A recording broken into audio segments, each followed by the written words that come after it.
Messieurs, j'ai maintenant le grand honneur de vous présenter notre orateur principal, l'inspecteur Thomas Brackenreed. Merci.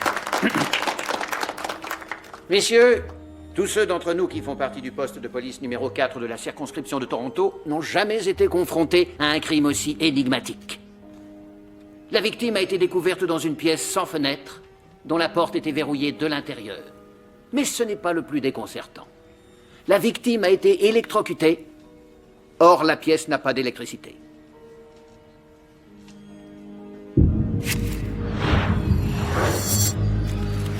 Tout ce qui se trouvait à l'intérieur, c'était un récipient cassé, une chaîne, un disque de bois et une feuille de métal. Il est rapidement apparu que la victime avait été tuée par une bouteille de LED.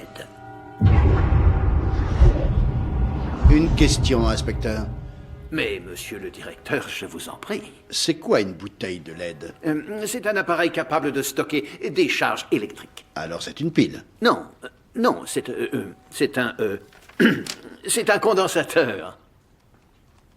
C'est quoi un condensateur? Un appareil capable de stocker des charges électriques. Alors c'est une pile. En fait, Inspecteur, puis-je intervenir? bien sûr. L'inspecteur William Murdoch, messieurs. Messieurs, une pile comme un condensateur sont capables de stocker une charge électrique. Toutefois, une pile va créer cette charge intérieurement, grâce à une réaction chimique. Un condensateur a besoin d'une source d'électricité de l'extérieur. Donc, en 1746, von Muschenbroek a fait la même découverte que von Kleist. La feuille de métal à l'intérieur du récipient pouvait stocker une charge électrique significative de l'ordre de plusieurs centaines de volts, suffisante pour tuer un homme. En résumé, il n'y a pas de grand mystère. La cause de la mort est donc accidentelle. Remarquable. Comment pouvez-vous parvenir à ce genre de conclusion?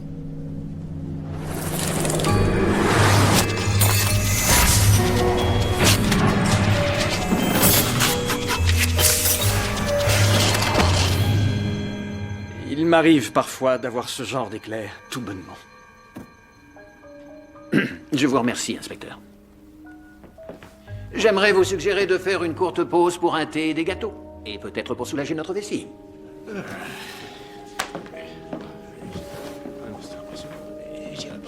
Inspecteur, j'ai à vous parler. Oui, monsieur, bien sûr.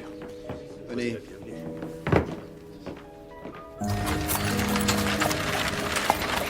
Il m'arrive parfois d'avoir des éclairs tout bonnement. Je suis désolé, je ne voulais pas accaparer la parole, monsieur. N'y pensons plus, je suis habitué à vos éclairs et à vous-même maintenant. Pourquoi Stockton a demandé à vous parler? Il m'a conseillé de postuler pour la place d'inspecteur-chef qui va se présenter au numéro 3. Vous, un inspecteur-chef? Je crois que mon dossier parle de lui-même. Murdoch, vous êtes un remarquable flic et vous avez une intelligence qui dépasse celle des autres. Mais croyez-moi, vous n'êtes pas fait pour les emmerdes qui viennent avec ce poste. Possible, mais j'apprécierais l'augmentation. Et je suppose qu'un changement de décor me ferait du bien. Quoi? Nous ne sommes pas assez bien pour vous, numéro 4? Non, ce n'est pas ce que je veux dire. Mais comme vous savez, j'ai eu quelques difficultés ces derniers temps. Oui, bien, comme vous voudrez. Et au moins, je vous aurais prévenu. Merci, monsieur.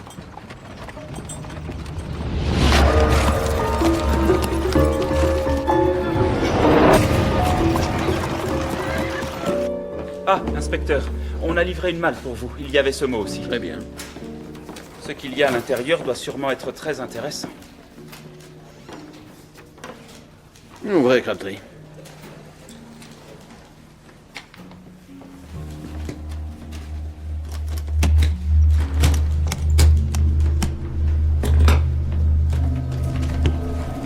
Oh, c'est pas vrai.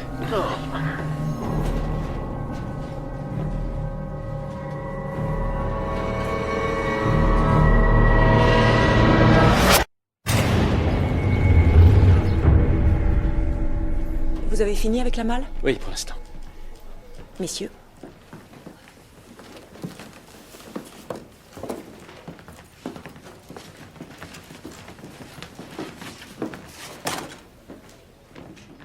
Il s'appelait Pollock, Percival Pollock. L'avocat? Oui. Quand aura-t-on votre rapport, docteur Ogden? Je vais effectuer l'autopsie immédiatement. Merci.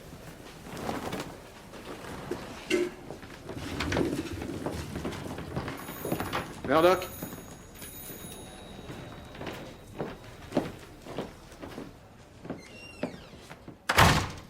Qui peut se donner ce mal de livrer un cadavre à un poste de police? Cher inspecteur Brackenreed, je vous ai manqué à Percy beaucoup. Je lui ai rendu une visite. Il se fiche de moi. Ce mot laisse entendre que vous, l'assassin et la victime, aviez une espèce de relation. Percy Pollock et votre serviteur ont croisé les chemins d'hommes qui ne voulaient pas particulièrement voir l'intérieur d'une cellule. Certains d'entre eux souhaitaient votre mort? Des douzaines. Entendu. Il va falloir passer à la partie pénible de notre travail.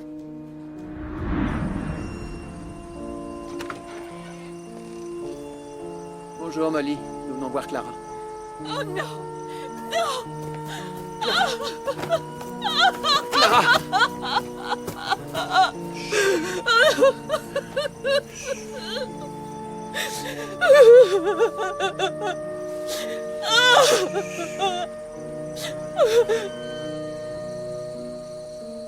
Merci. Ça va vous faire du bien.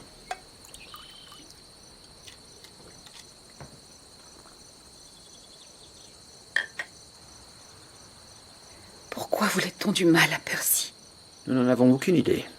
Madame Pollock, avait-il eu des problèmes dans certaines enquêtes ces derniers temps, avec un accusé par exemple?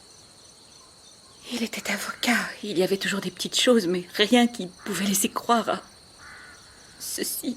Quand l'avez-vous vu pour la dernière fois? Il y a 8 jours. Il y a 8 jours?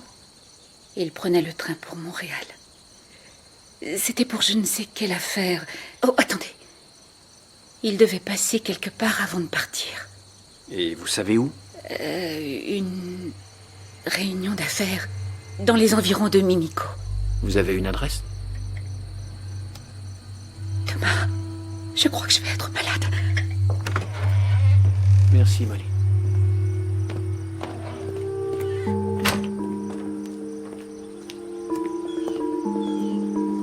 On peut la laisser seule? Elle a une sœur qui va venir habiter avec elle. Il est impossible que Percy Pollock soit resté une semaine dans cette malle. Non. Il faut savoir quand il est mort et où il a pu aller entre-temps. Le docteur Ogden va nous donner l'heure de la mort. Je remonterai la piste. Je vais voir les enquêtes sur lesquelles j'ai travaillé avec Percy. Je trouverai peut-être un nom. Parfait. Murdoch, je veux que cette pourriture soit arrêtée. Bien reçu.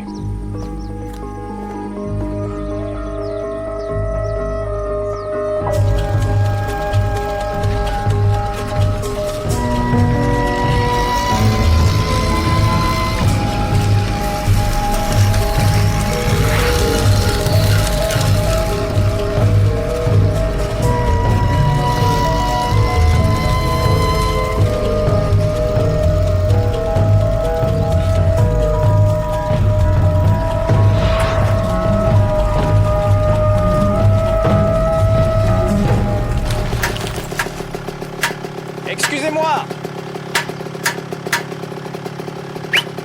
Excusez-moi! Oui, Docteur Gilbert Birkins? oui. Inspecteur William Murdoch, police de Toronto. La police? Qu'est-ce que vous venez faire à Mimico?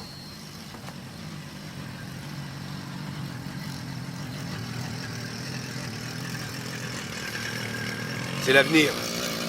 La motorisation, je veux dire. Percy le pensait lui aussi. Le cheval fait partie du passé. Oui, c'est vrai, une invention de ce genre a certains avantages. Certains, dites-vous? Mais c'est la libération, les gens pourront aller où ils le désireront. Ah, je comprends, oui, mais un monde plein de véhicules mécanisés comme ça, les vapeurs seront étouffantes et il faudra des routes pour qu'ils puissent Parfaitement rouler. solutionnable si on s'y consacre vraiment. Oui, si. Donc vous étiez associé avec Monsieur Pollock, c'est ça? C'est ça. Associé dans la commercialisation des vélos motorisés. Percy était un des rares hommes qui partageait ma passion. Monsieur Pollock est passé vous voir avant de partir pour Montréal. Il est venu pour un problème de moulage sur un cylindre. Il vous a paru préoccupé? Je n'ai rien remarqué. Non, en fait, il semblait d'excellente humeur. Vous ne voyez pas qui pouvait vouloir du mal à Monsieur Pollock? Du mal à Percy? Je ne vois vraiment pas qui. La dernière fois que vous l'avez vu? Il montait dans une calèche qui était venue de la ville. Parfait. Au cas où je voudrais vous joindre à nouveau... Oh, je suis presque toujours là. J'ai toujours mon cabinet de médecin à Toronto. Même les visionnaires doivent payer leurs factures. Oh, vous avez le téléphone ici. Au cas où un patient aurait besoin de moi. Excusez-moi. Bien sûr.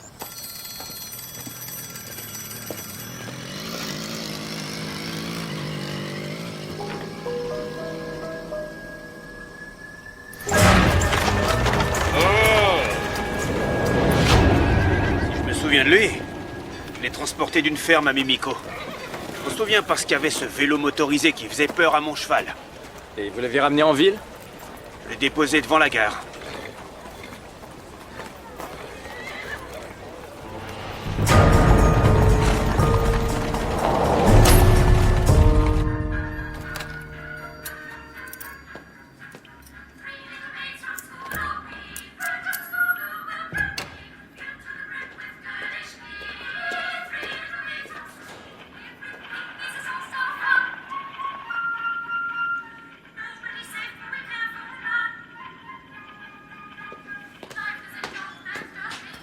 Timing parfait. Je viens de finir avec notre patient. Et? La cause de la mort est une importante hémorragie due à une blessure au cœur. L'arme du crime? Un couteau avec une lame très fine. Je crois que l'assassin savait ce qu'il faisait. Qu'est-ce qui vous fait dire ça? Il n'y a pas de contusion autour de la blessure. Il savait qu'il n'avait pas besoin d'enfoncer le couteau jusqu'au manche. Comme s'il avait déjà fait ça. Il y a des blessures défensives? Aucune. L'assassin peut être surpris, monsieur Pollock. Où la victime et l'assassin se connaissaient. Vous avez trouvé des fibres ou des cheveux? Aucun. Mais j'ai trouvé ceci dans son cuir chevelu. De la sciure. Exactement. Où a-t-il pu récupérer ça? Sans doute sur un chantier ou une menuiserie. Partout où il peut y avoir un charpentier. Et l'heure de la mort? D'après la décomposition, la décoloration, la rigidité, je dirais qu'elle remonte à 36 ou 48 heures. Intéressant. La dernière fois qu'on l'a vu, c'était il y a une semaine, ce qui nous donne un trou de 5 jours. Une dernière chose, j'ai trouvé ceci dans la blessure. Des cocons. Vous savez de quelle espèce? L'entomologie n'est pas mon domaine. Bien, je vous remercie. Je vous en prie. Est-ce que vous pouvez me connecter à la boucherie Lawson, s'il vous plaît? Tout de suite.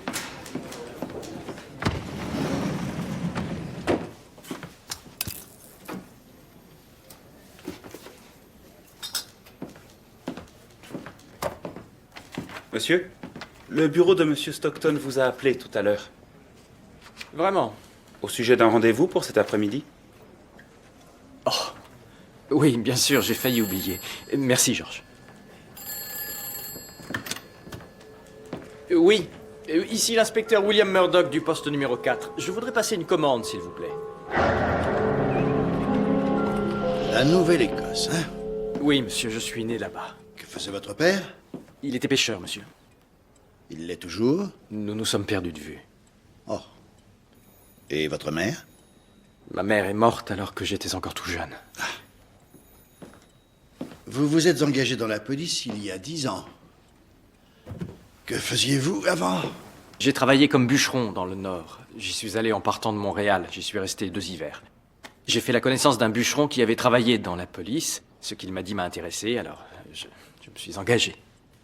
Pourquoi pensez-vous que vous ferez un bon inspecteur-chef? J'ai passé 5 ans comme simple agent avant de pouvoir être inspecteur adjoint au poste de police numéro 4. J'ai été nommé inspecteur à part entière il y a 3 ans. J'ai mené 36 enquêtes criminelles qui ont toutes débouché sur l'arrestation des coupables sauf 2. Je m'entends bien avec mes équipiers. Très impressionnant. Vous êtes marié? Célibataire. J'ai été fiancé à Lisa Milner. Elle est malheureusement morte il y a 1 an. Mes condoléances.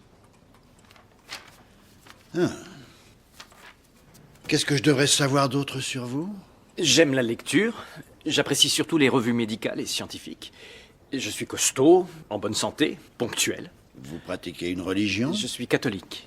Je ne vais à la messe qu'1 ou 2 fois par semaine, mais je m'efforce de me confesser le plus souvent possible. Bien, l'inspecteur Brackenreed a fait un bon rapport sur vous. Je crois que c'est tout ce dont j'ai besoin pour le moment, inspecteur. C'est très impressionnant. Je vous tiens au courant. Merci.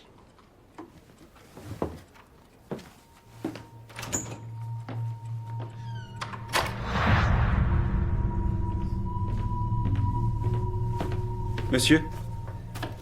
Georges, par pitié, évitez de me surprendre. Pardon, monsieur. Qu'est-ce que vous faites? J'étudie le mot que l'assassin a laissé avec le cadavre. Quelque chose d'utile? Malheureusement, non. Il a été écrit en lettres majuscules, donc impossible de faire un lien avec l'écriture d'un suspect. Le papier est disponible un peu partout, comme la malle. Si vous voulez, je peux relever des empreintes. On a déjà essayé, George. Aucune empreinte sur le papier et la malle est bien trop souillée. Et de votre côté? J'ai parlé au chef de gare. Et Monsieur Pollock avait un billet pour Montréal, mais qui n'a jamais été utilisé. donc on l'a déposé à la gare, mais il n'a jamais pris le train. Qu'est-ce qu'il a bien pu faire? Murdoch, prenez votre chapeau. Ah, Thomas, Où est-elle? dans le bureau.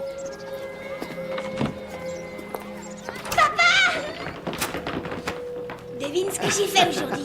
J'ai une idée, tu me le diras plus tard. Pour l'instant, papa est très occupé, alors vous devez le laisser. Venez, il ne faut pas déranger votre père.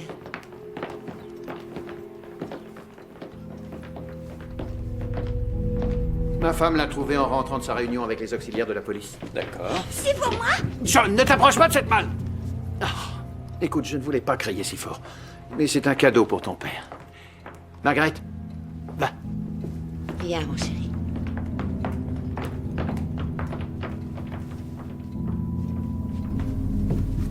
Ça vous est adressé, monsieur.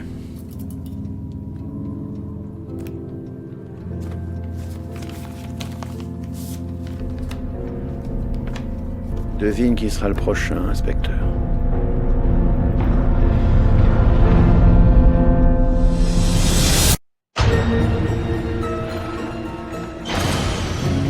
D'abord Percy Pollock, l'avocat, et maintenant le juge Henry Scott. Comme si quelqu'un se vengeait des représentants de la loi. Et la prochaine cible, c'est vous, monsieur. Messieurs, j'ai les résultats préliminaires. Le juge Scott a Une succombé... blessure presque identique à celle que présentait Percy Pollock. C'est exact. L'arme est un couteau à lame très fine. Par exemple... Le stylet. Oui, ça semblerait logique. Le coup a été porté... Entre la 3e et 4e côte sternale, n'est-ce pas? Nous auriez-vous caché quelque chose, monsieur?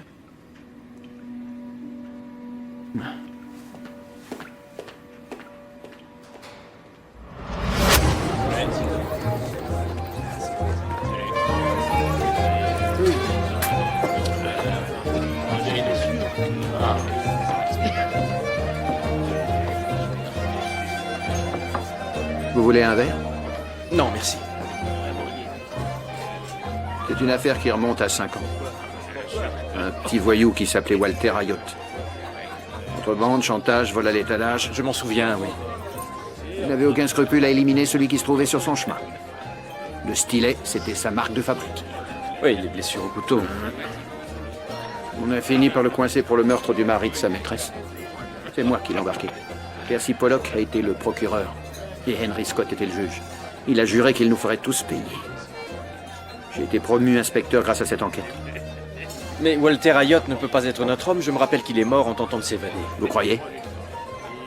Vous insinuez que ce n'est pas le cas? Je n'insinue rien. Monsieur, si Ayotte est encore vivant, nous devons désigner un homme pour vous protéger. Pour qui me prenez-vous?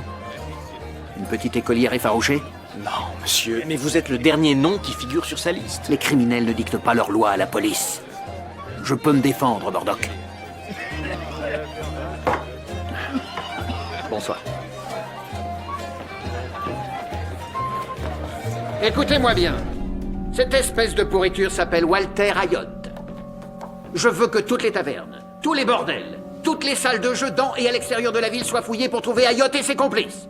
Je veux que tous ceux qui ont eu quelque chose à voir avec cette ordure soient interrogés. Monsieur, les complices d'Ayotte sont pas le genre à bavarder. Si vous ne pouvez pas les faire parler, je le ferai. Maintenant, filez d'ici. Monsieur, une Oh, seconde. qu'est-ce qu'il y a? Je ne crois pas que la brutalité soit le meilleur choix dans notre cas. Vous ne le croyez pas? Non, il vaudrait peut-être mieux ne pas révéler que nous savons qu'Ayotte est toujours vivant. C'est vraiment ce que vous pensez? Vous préférez qu'Ayotte frappe à nouveau? Non, monsieur, mais il y a des dissemblances entre les deux meurtres. Le couteau, la blessure, c'est du Ayotte à 100%. D'accord, mais je crois qu'il y a bien plus que les apparences. Les cocons retrouvés, l'heure de la mort. Soyons bien clairs, inspecteur. Si vous voulez perdre votre temps à soliloquer sur vos théories si modernes, libre à vous. Moi, je trouverai Ayotte avant que ce soit lui qui me trouve.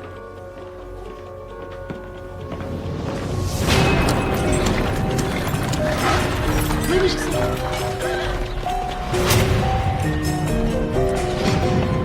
Les derniers dossiers sur les évasions. Excellent. Il y a quelque chose qui pourrit par ici? Quoi? Ça empeste. Je ne sens rien du tout. Ah, voilà. Prison de Toronto, le 10 juin 1890, d'abord une émeute, puis une évasion. Le feu a pris dans les cuisines, puis il s'est répandu vers les cellules. 2 prisonniers ont pu faire le mur. Les évadés semblaient être Carson O'Day et Daniel Vitacci. Je suppose que ces deux-là sont toujours en fuite. Un corps atrocement mutilé a été retrouvé, celui de Walter Ayotte, qui avait été condamné pour meurtre. Atrocement mutilé à quel point? Suffisamment pour que le médecin qui a pratiqué l'autopsie ait pu se tromper d'identité? Il n'y a qu'un moyen de le savoir. Je veux que le corps soit exhumé. Tout de suite. Et vous, monsieur? Je vais essayer de déterminer les déplacements du juge Scott avant qu'il se fasse tuer. Allez! Avance! Alors, qu'est-ce qui se passe? Tiens, ne serait-ce pas Delbert Ward? Ça fait plaisir de te revoir. J'ai l'impression que ce n'est pas réciproque, et je suis sûr que je te ferai changer d'avis. Emmenez-le derrière.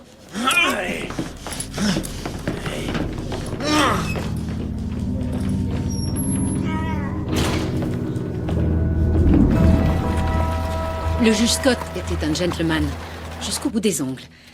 Je ne vois pas qui pouvait vouloir sa mort. Avait-il récemment fait allusion à un dénommé Ayotte? Non. Rien d'inhabituel? Non. Et que pensez-vous de sa famille, sa femme, ses enfants? Serait-il capable de m'aider? Madame Scott est morte depuis plusieurs années. Ça a été une horrible tragédie pour le juge. Il n'avait pas d'enfants. Des problèmes chez la femme, paraît-il. Vous pouvez me dire quelque chose sur les activités du juge ce jour-là? Il était au tribunal et il en est parti à la fin de la journée. Rien qui sorte de l'ordinaire? Non. Attendez. Si, je me souviens, il y a eu un coup de téléphone. Racontez-moi.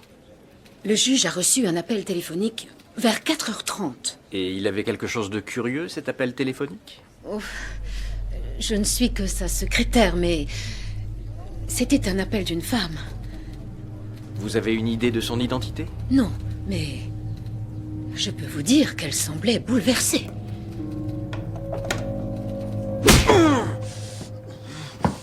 Alors, vieille canaille, on se souvient de quelque chose? On fait marcher sa mémoire? Je peux jouer à ça bien plus longtemps que toi. Comme tu voudras.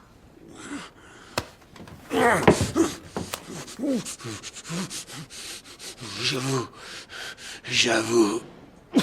Eh bien, Delmer. Très bien.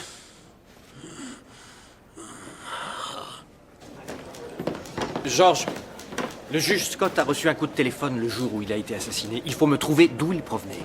C'est possible, ça. Pourquoi ça ne le serait pas? Murdoch, vous avez peut-être une façon mondaine d'obtenir les choses. Mais parfois, mes méthodes peuvent être très efficaces.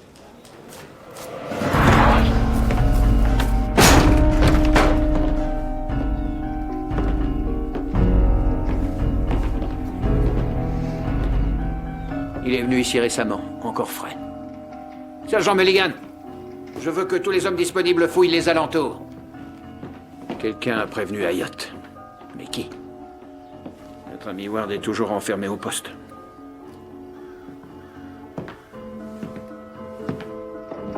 Monsieur, attendez. Quoi? Un piège. Je peux avoir votre canne? Éloignez-vous.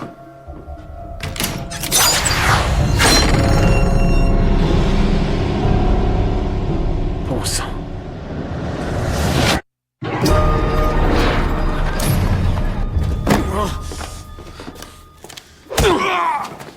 Approche, approche! Tu as voulu me faire tuer, petite roulure. Maintenant, je vais être clair avec toi. Je vais te faire regretter d'être sur Terre.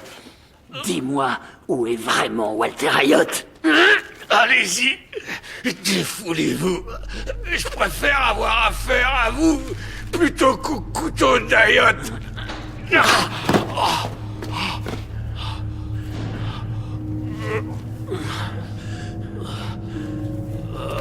Ayotte et Ward. Ils sont dans le coup tous les deux.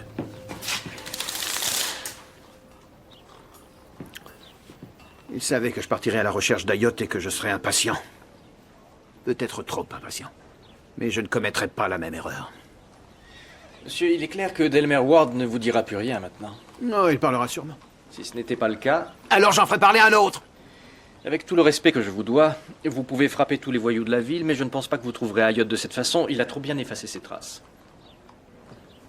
Alors, qu'est-ce que vous suggérez? Je suggère de suivre les preuves. Et quelles preuves, par exemple? Il y a un certain nombre de pistes, mais pour moi, la clé semble être l'heure de la mort. Mais oui, vous n'arrêtez pas de me le dire, et j'attends toujours un résultat. Si vous voulez me faire confiance, j'ai juste besoin d'un peu de temps pour en avoir le cœur net. Du temps. On n'a jamais de temps dans ce métier.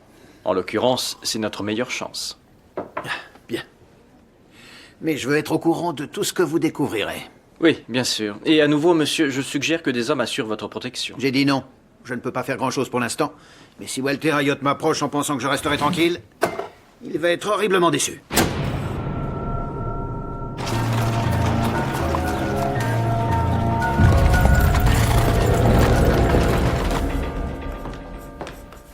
Inspecteur? Oh, qu'est-ce que c'est que cette odeur? Il y a peut-être un cadavre dans le mur, une souris ou un rat, quelque chose comme ça. Je crois pas qu'il y ait le moindre doute. Et comment vous supportez ça? Je suppose que j'ai fini par m'habituer. Oui, vous avez perdu l'odorat? Voulez-vous que nous sortions? Oui. Merci. Ah, c'est beaucoup mieux. J'ai fini avec le corps exhumé. Et? Il apparaît que le squelette est trop petit pour être celui d'Ayotte, mais il correspond à celui d'un autre évadé, Vitacelli.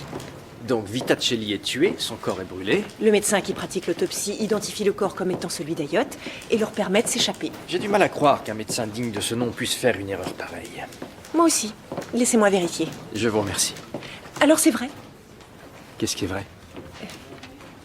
Vous avez fait une demande pour un autre poste? Oui. Je serais bien désolée de vous voir partir. Monsieur, ça a été compliqué, mais j'ai trouvé l'auteur du coup de téléphone.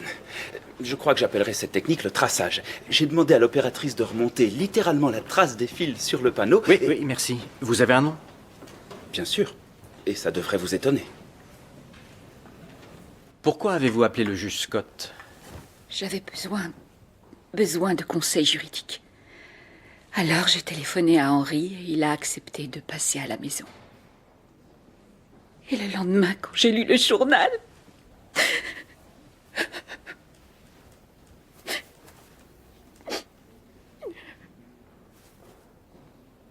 D'abord Percy, maintenant Henry. À quelle heure est-il arrivé? Tout de suite après son travail. Combien de temps est-il resté? Environ une demi-heure. Il a laissé entendre où il allait ensuite? Chez lui, je me rappelle l'avoir entendu dire que la journée avait été longue. Il vous a semblé anxieux, absent? Non. Ce conseil que vous vouliez, c'était quoi? Percy avait fait un gros investissement juste avant de mourir. Pratiquement toutes nos économies. Un investissement? Et quel genre? Cette... Pardonnez ma grossièreté, saleté de vélo motorisé. Avec le docteur Birkins? Et si ça ne marchait pas, je pouvais me retrouver sans rien. Alors, j'ai demandé à Henry de me conseiller. Cet investissement, c'est une surprise pour vous? Je savais que Percy réfléchissait, mais j'espérais qu'il avait changé d'avis. Pourquoi?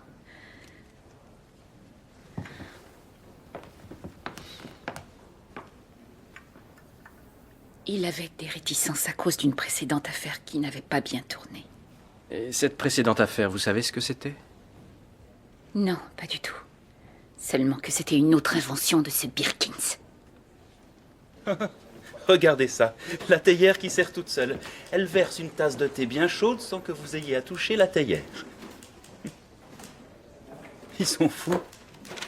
Qu'est-ce qu'ils vont aller chercher maintenant? Oh, vous allez aimer celle-là.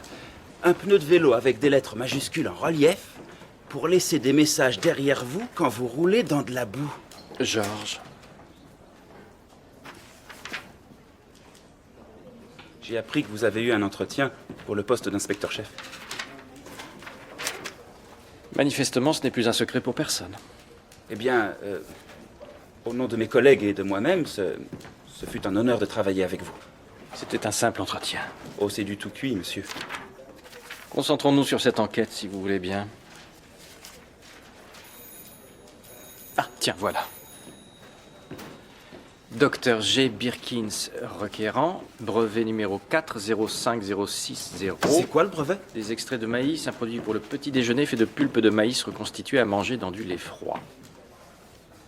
Ça paraît répugnant. Vous savez, un jour, j'ai eu l'idée de mettre de la viande dans une boîte en fer. Eh bien, si on y réfléchit, ça permettrait de l'envoyer à l'autre bout du monde.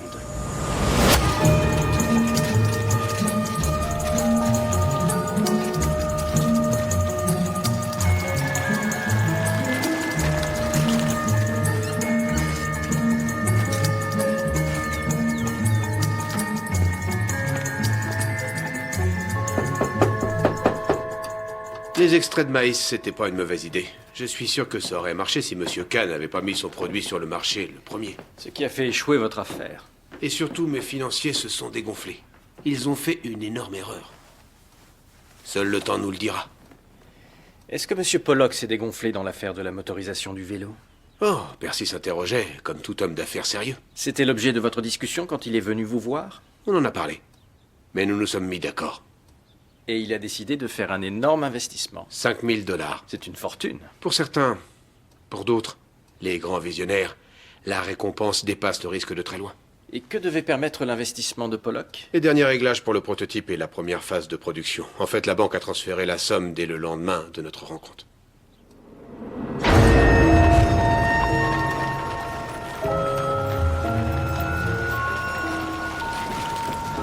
Donc l'argent est arrivé le lendemain de leur rencontre. Oui, et le lendemain du jour où il a été vu encore en vie. Curieux, n'est-ce pas? Mais en quoi ça affecte notre enquête? L'heure de la mort a été établie plusieurs jours plus tard. Oui, mais il y a quelque chose qui me préoccupe. Vous ne mettez pas en question les conclusions du docteur Ogden? Non, pas du tout. Je pense que son interprétation des faits est judicieuse. Mais elle ne peut parvenir à une conclusion exacte qu'à condition d'avoir toutes les informations nécessaires. que lui manquait-il comme information? Je ne suis pas encore complètement certain. Toutefois, si je ne me trompe pas, je pense que la cigogne m'a rendu visite. En quelque sorte.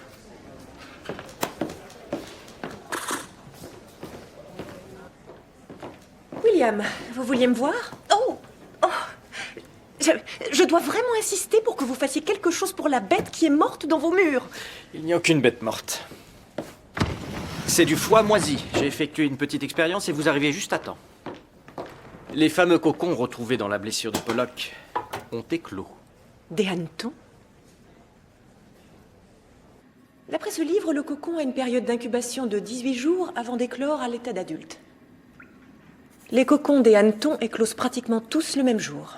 Oui, j'ai appelé un entomologiste de l'université de Toronto. Il m'a dit que leur éclosion avait eu lieu il y a 5 jours. Mais les nôtres n'ont éclos qu'aujourd'hui. Oui. Quelle peut en être la cause? Il peut y avoir un certain nombre de facteurs qui retardent leur développement, j'imagine. Un coup de froid, par exemple? Mais il a fait particulièrement chaud.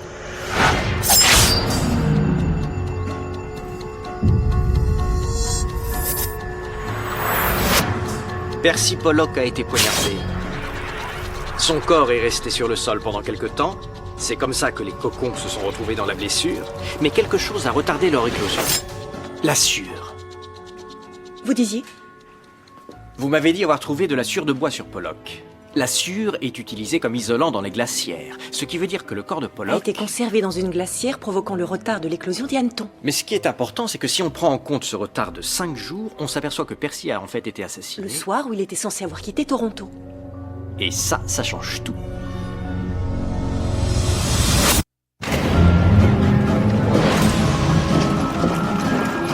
Comme je vous l'ai déjà dit, inspecteur, j'ai pris ce monsieur à la ferme et je l'ai déposé devant la gare. Oui, mais je vous en prie, réfléchissez.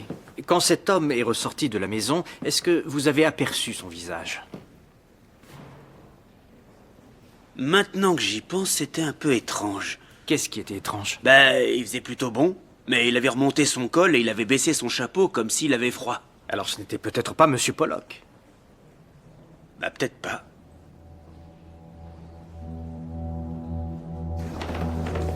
Donc d'après vous, Pollock est mort le soir où il était censé prendre le train. Je ne crois pas que Monsieur Pollock soit arrivé jusqu'à la gare. Donc il a été assassiné à la ferme et quelqu'un s'est fait passer pour lui en montant dans la calèche. Ce qui peut faire penser à une complicité entre Ayotte et le docteur Birkins. Pourquoi Birkins aurait voulu la mort de Pollock? Monsieur Pollock avait émis des réserves sur l'affaire de la motorisation. Je pense qu'il voulait se retirer. Donc Birkins fait tuer Pollock par Ayotte pour l'empêcher de quitter l'affaire. Oui, mais le docteur Birkins avait besoin de l'argent de Monsieur Pollock, donc il a mis le corps sur de la glace, retardant l'heure de la mort, jusqu'à ce que la transaction soit effectuée. Et Pollock est découvert tragiquement assassiné quelques jours plus tard. Il ne verra jamais le résultat de son investissement. J'aimerais retourner voir la scène de crime. Ouvrez l'œil, mon vieux.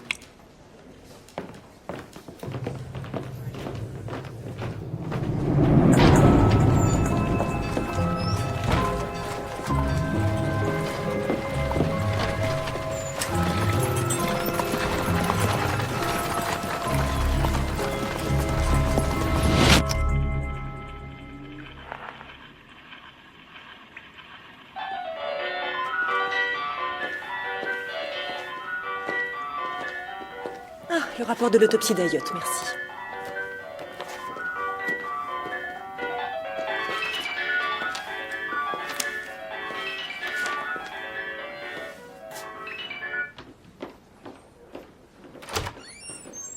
Inspecteur. Monsieur le directeur, entrez, je vous prie. Un peu de thé, monsieur? Non, merci. Je viens voir l'inspecteur Murdoch. Il est parti enquêter sur un nouveau développement dans l'affaire Pollock. Un nouveau développement? Oui. Tout porte à croire que Walter Ayotte n'a pas agi seul. Il est sur les lieux à l'heure où je vous parle. Murdoch. Excellent élément. Et il neigera sous les ponts le jour où un papiste deviendra un inspecteur dans mon poste de police. Monsieur, l'inspecteur Murdoch est quelqu'un d'exceptionnel. Le fait qu'il soit catholique... Thomas. Vous êtes un homme ambitieux, et un jour je pourrais peut-être me lancer dans la politique et devenir maire. Mais Toronto est une ville protestante. Je vous conseille d'essayer de ne jamais l'oublier. Bien, monsieur. Apprenez la nouvelle à Murdoch de ma part. Anne Batté.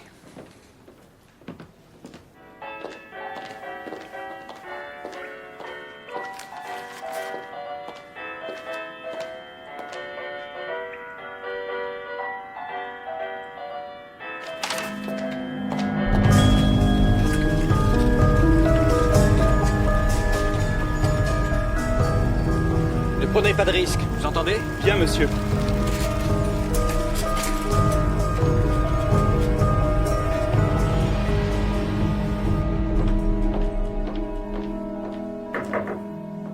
Docteur Ogden? Inspecteur, je cherche Monsieur Murdoch. Notre ami Murdoch est sorti pour les besoins de l'enquête. Je peux vous être utile? C'est possible. J'étais intriguée par l'autopsie pratiquée sur le corps de Walter Ayotte après son évasion, alors j'ai examiné ses dossiers médicaux. Vous avez trouvé quelque chose? Je ne sais pas trop si c'est peut-être juste une coïncidence. Les policiers ne croient pas aux coïncidences. L'autopsie a été pratiquée par le docteur Sherman. Il est mort maintenant, ce docteur Sherman. Il partageait un cabinet avec le docteur Gilbert Birkins. C'est très intéressant, docteur. Oui, j'ai essayé de l'avoir au téléphone, mais il travaille à son cabinet. Il est à son cabinet. Je vais rendre une petite visite à ce brave docteur.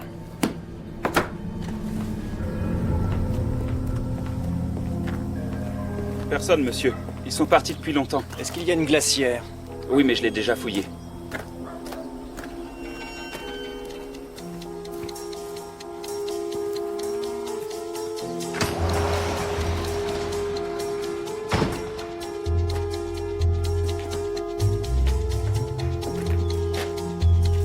Comme vous le constatez, il n'y a personne. Vous voulez bien m'aider? Qu'est-ce que nous cherchons, monsieur? Je pense que le corps de Percy Pollock a été gardé au frais. Sans doute par ici. Comment Ayotte aurait su garder un corps au frais? Oh, lui non, mais le docteur Birkins saurait. Alors, il serait complice.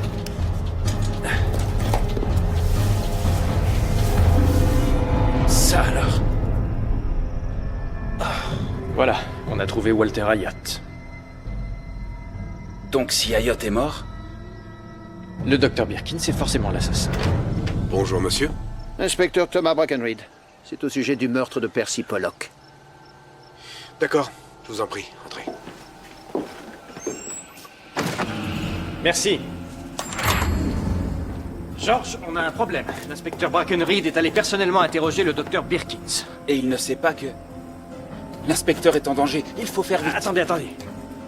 On n'a pas de temps à perdre.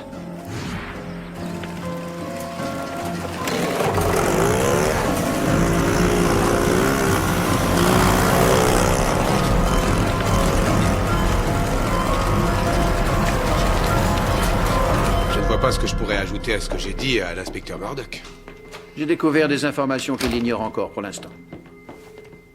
Oh. Elles concernent le docteur Sherman. En quoi? Vous avez partagé ce cabinet avec lui, il me semble. Et alors? Et alors, le docteur Sherman a effectué l'autopsie du cadavre d'un dénommé Walter Ayotte.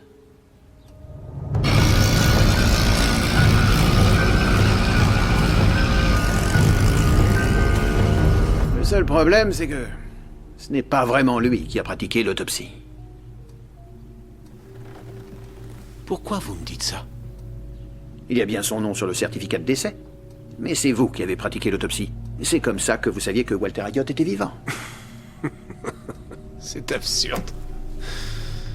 Percy vous laisse retirer de l'affaire de la motorisation. Mais vous aviez besoin de l'argent, donc vous avez retrouvé Ayotte pour qu'il fasse la sale besogne pour vous. C'était un plan remarquable. Ayotte pouvait se venger et vous régliez vos problèmes d'argent. Il ne vous restait plus qu'à retarder l'heure de la mort. Nous étions partis pour changer le monde. Percy s'inquiétait pour quelques dollars. Vous croyez que je pouvais le laisser me lâcher? Et pour Henry Scott, il n'avait rien à voir avec tout ça. Ce qui lui est arrivé n'était pas prévu.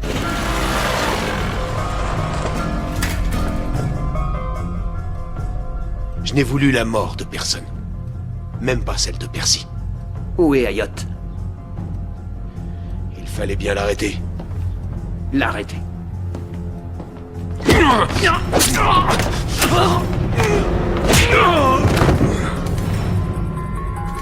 Monsieur? Murdoch, vous arrivez à temps.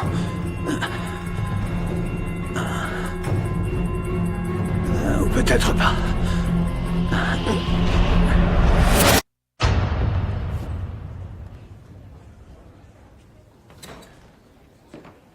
Inspecteur, Oui, George. il arrive. Hip hip hip! Hip hip hip! Hip hip hip!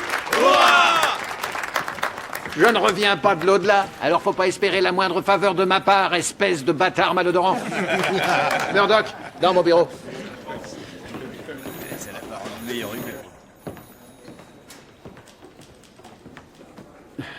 Fermez la porte.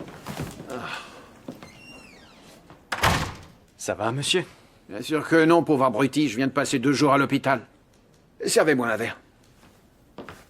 Birkins? Il a avoué. Il semble qu'il ait eu des problèmes financiers à la suite du fiasco dans l'affaire des extraits de maïs. Il a eu besoin d'argent, il est tombé sur des voyous.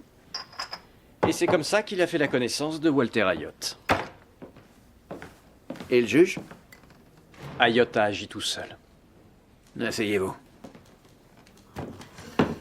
Vous deviez être le suivant, apparemment. Mais le docteur Birkins ne voulait pas que la soif de vengeance d'Ayotte le mette en danger. Alors il a tué Ayotte. Oui. Et il allait éliminer le corps pour faire croire que Walter Ayotte avait déménagé et s'était volatilisé. Et j'aurais été constamment sur mes gardes jusqu'à la fin de ma vie. Je suppose, oui. Vous avez eu des nouvelles pour le poste pour lequel vous avez postulé? Pas encore. Bien.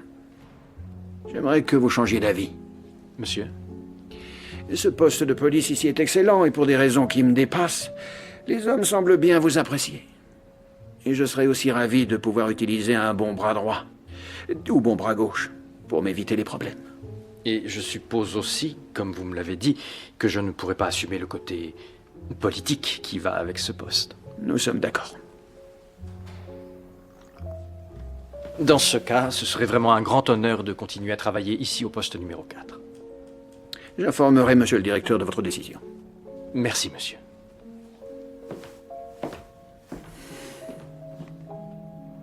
Et l'augmentation, monsieur? N'en demandez pas trop, Murdoch. Bien sûr, monsieur.